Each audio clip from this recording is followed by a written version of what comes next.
എല്ലാവർക്കും നമസ്കാരം. എൻ്റെ പുതിയൊരു വീഡിയോയിലേക്ക് ഏവർക്കും സ്വാഗതം. 40 വർഷമായിട്ട് ലോട്ടറി കച്ചവടം നടത്തി ആ വരുമാനത്തിൽ നിന്ന് കുടുംബം പുലർത്തി വരുന്ന ഒരു അച്ഛനെയാണ് ഞാൻ ഇന്ന് നിങ്ങൾക്ക് പരിചയപ്പെടുത്തി തരുന്നത്. അതും ഈ പ്രായത്തിലും നടന്നു തന്നെ പല പ്രദേശങ്ങളിലായി നടന്നു പോയി. വാഹന സൗകര്യമുണ്ട്, മൊബൈൽ സൗകര്യം ഒക്കെ നമുക്കുണ്ട്. പക്ഷെ ഈ അച്ഛന് ഇതൊന്നുമില്ല, നടന്നാണ് ലോട്ടറി കച്ചവടം നടത്തുന്നത്. ആ അച്ഛനെ ഒന്ന് നമുക്ക് പരിചയപ്പെടാം. അച്ഛന്റെ പേരൊന്ന് പറയോ? എന്റെ പേര് സത്യദേവൻ. സത്യദേവൻ. എവിടെയാ താമസിക്കുന്നത്? കിഴക്കേ ചേന്നങ്കരി. ചേന്നങ്കരിയില. കിഴക്കേ ചേന്നങ്കരി. എത്ര വർഷമായിട്ട് ഈ ലോട്ടറി വിൽപ്പന തുടങ്ങി? 40 കൊല്ലമായി. 40 വർഷമായി അല്ലേ? നിങ്ങണ്ടാണ് വീട് പുലർത്തുന്നത്. കുടുംബത്തിൽ ആരൊക്കെയുണ്ട്? മക്കളൊക്കെ? മക്കള് ഒരു മകനുണ്ട്, കല്യാണം കഴിച്ച 2 മക്കളുണ്ട്. ഒരു പെൺകൊച്ചു, ഒരു ആൺകൊച്ചു. അവർക്ക് നല്ല വിദ്യാഭ്യാസം പഠിച്ചുകൊണ്ടിരിക്കുന്ന കൊച്ചുമക്കൾ. മകളെ കെട്ടിച്ചു. ഇതെല്ലാം നടത്തിയത് ഈ ലോട്ടറി വരുമാനത്തിലൂടെ തന്നെയല്ലേ? 40 വർഷമായിട്ട് ഈ ഒരു വരുമാനം മാത്രമേ ഉള്ളൂ കുടുംബത്തിന്? വരുമാനമാണ് പ്രധാനമായിട്ടുള്ളത്. അങ്ങനെയാണ് പിന്നെ തൊഴിലുറപ്പിന് പോവും.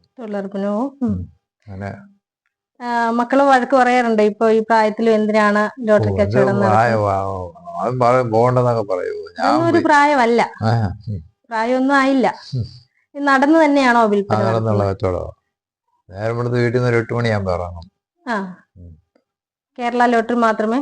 കേരള ലോട്ടറി മറ്റേ സിക്കി സൂപ്പർ കുറച്ചാണ് വിറ്റതാ. അന്ന് ഇതിന്റെ ചെലവ് കുറവായിരുന്നു കേരളക്ക്, അങ്ങനെ വിറ്റതാ. എപ്പോഴെങ്കിലും ബമ്പർ അടിച്ച് അങ്ങനെ വല്ലതും അടിച്ചിട്ടുണ്ടോ? രണ്ടാം സമ്മാനം ഒക്കെ അടിച്ചിട്ടുണ്ട്. 2ാം സമ്മാനം പിന്നെ 50,000 25,000 ഒക്കെ അടിച്ചിട്ടുണ്ട്. അല്ലാതെ വലിയ പ്രൈസ് ഒന്നും അടിച്ചിട്ടില്ല. എങ്കിലും അത്യാവശ്യം ജീവിച്ചു പോകാം. നല്ലൊരു വരുമാനം തന്നെയാണ് ലോട്ടറി കച്ചവടം. പോകുന്ന കാര്യങ്ങൾ. ഒരു ദിവസം അച്ഛന് എത്ര ലോട്ടറി എടുക്കും? 100 ടിക്കറ്റ്. 100 ടിക്കറ്റ് എടുക്കും. എവിടെയൊക്കെയാണ് ഇത് വിൽക്കുന്നത്? പിന്നെ വെളിയനാട്, കടങ്ങറ, അങ്ങനെ പോകും. ഇതെല്ലാം ഈ പ്രദേശത്തെല്ലാം നടന്നു തന്നെയാണ് പോകുന്നത്. ഇങ്ങനെ നടക്കുന്നതുകൊണ്ടാവാം ഈ പ്രായത്തിൽ നല്ല ചെറുചെറുക്കട അല്ലേ?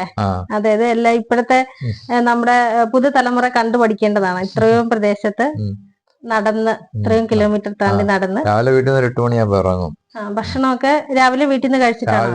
രാവിലെ വീട്ടിൽ നിന്ന് കഴിച്ച് ഗുളിക കഴിച്ച് ഇറങ്ങത്തുള്ളൂ. ഷുഗറും പ്രഷറും എല്ലാം ഉണ്ട്. ഗുളികയുണ്ട്, ഗുളിക കഴിച്ച് ഇറങ്ങത്തുള്ളൂ. അതിനെല്ലാം അതിജീവിക്കും അല്ലേ? അച്ഛന് മൊബൈൽ ഫോൺ ഒക്കെ ഉണ്ടോ? ഇല്ല, മൊബൈൽ ഫോൺ ഇല്ല. അതെന്തുകൊണ്ടാണ്? ഞാനത് അങ്ങനെ കാര്യമായിട്ട് വീട്ടിലെല്ലാവർക്കും പിള്ളേർക്കും ഉണ്ട്, കൊച്ചുമക്കൾക്ക് വരെ ഉണ്ട്. ഇത്രയും ദൂരമൊക്കെ നടന്നൊക്കെ പോകുന്നില്ലേ? അപ്പൊ ഒരു ചെറിയൊരു മൊബൈലൊക്കെ കൈപിടിക്കുന്ന ആൾക്കാർ എല്ലാരും പറയുന്നുണ്ട്. ഞാൻ അതിനകത്ത് എനിക്ക് അത്ര വലിയ താല്പര്യമില്ല. മഴയും കാറ്റും വെയിലും എല്ലാം അതിജീവിച്ചല്ലേ ഇങ്ങനെ കച്ചവടത്തിനായിട്ട് ഇറങ്ങുന്നത്. അപ്പൊ ഒരു ചെറിയൊരു മൊബൈല് നല്ലതായിരിക്കും. പിന്നെ അടുത്തായിട്ട് ചോദിക്കാനുള്ളതേ, കേരള ലോട്ടറിയെ കുറിച്ച് അച്ഛന്റെ അഭിപ്രായം എന്താണ്? 40 വർഷമായിട്ട് കച്ചവടം നടത്തുന്നതല്ലേ, അപ്പൊ അതിനെ കുറിച്ചുള്ള ഒരു അഭിപ്രായം എന്ന് പറയുന്നത്? എനിക്ക് നല്ല അഭിപ്രായം തന്നെയാണ്. പിന്നെ കുറേയേറെ ആളുകൾ ഇതുകൊണ്ട് ഉപജീവനം കഴിക്കുന്നുണ്ട്. അങ്ങനെ നല്ലൊരു പ്രസ്ഥാനമായിട്ടാണ് ഇത് പോകുന്നത്. അതുകൊണ്ട് എന്നും അഭിമാനം തന്നെയാണ് കേരള ലോട്ടറി. കേരള അഭിമാനത്തോടു കൂടിയാണ് കാണുന്നത്. വളരെ സന്തോഷം. വളരെ സന്തോഷമാണ്. അച്ഛൻ ഇപ്പം ഈ ലോട്ടറി കച്ചവടത്തിനായിട്ട് ഇറങ്ങിയതാണ്. ആ സമയത്താണ് ഞാനൊരു 5 മിനിറ്റ് ചോദിച്ചു വാങ്ങിയത്. ഒരുപാട് സന്തോഷം. വിലയേറിയ സമയം എനിക്ക് തന്നു. ഒത്തിരി സന്തോഷം. നന്ദി അറിയിക്കുന്നു പ്രത്യേകം. Thank you. ഇങ്ങനെ ഒരുപാട് പേര് ലോട്ടറി കച്ചവടത്തിലുള്ള ചെറിയ വരുമാനം കൊണ്ട് കുടുംബം പുലർത്തുന്ന ഒരുപാട് പേര് നമ്മുടെ സമൂഹത്തിലുണ്ട്. അവരൊക്കെ ഈ ചെറിയ വരുമാനം കൊണ്ട് സന്തോഷത്തോടെ കുടുംബം പുലർത്തുന്നവരാണ്. എല്ലാവർക്കും നന്ദി, നമസ്കാരം.